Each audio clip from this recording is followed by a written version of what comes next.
અમરેલી લેટરકાંડનો જે બનાવ બન્યો ત્યાં એક સામાન્ય વર્ગના કોમ્પ્યુટર ઓપરેટરને અરજી ટાઈપ કરવાના આરોપી બનાવીને એમનો જાહેરમાં પોલીસ દ્વારા વરઘોડો કાઢવામાં આવ્યો।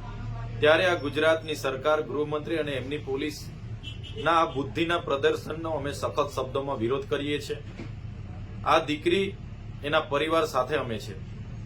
સાથે ગત રોજના સુરત ખાતે અમારી મહિલા કોર્પોરેટરો અને ત્યાંના આગેવાનોએ આ પાયલબેનના વરઘોડાનો વિરોધ નોંધાવ્યો।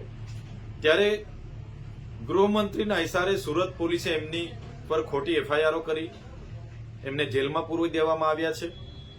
ત્યારે અમે ગૃહમંત્રીને કહેવા માંગીએ છીએ, ખોટી શોબાજી કરવાના બદલે, ખોટી શેખીઓ મારવાના બદલે જે ગુજરાતમાં નકલી પીએમઓ સીએમઓ અધિકારીઓ પકડાય છે, નકલી જજ પકડાય છે, નકલી કચેરીઓ, નકલી કોલેજો, નકલી શાળાઓ પકડાય છે, એમના પર તમે ક્યારે કાર્યવાહી કરવાના છો? ભૂપેન્દ્રસિંહ ઝાલા જે 6000 કરોડનું કૌભાંડ કરીને બેઠા છે એનો વરઘોડો તમે ક્યારે કાઢવાના છો? ત્યારે બુટલેગરો હોય, ભૂમાફિયા હોય કે બળાત્કારી હોય ગુજરાતમાં બેફામ બન્યા છે।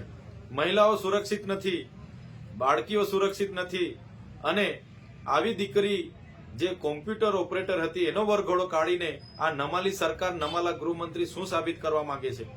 જો ગૃહમંત્રીને ગુજરાતનો કાયદો અને વ્યવસ્થા જળવાતી ન હોય તો ગૃહમંત્રી રાજીનામું આપી દે એવી અમે માંગ કરીએ છીએ।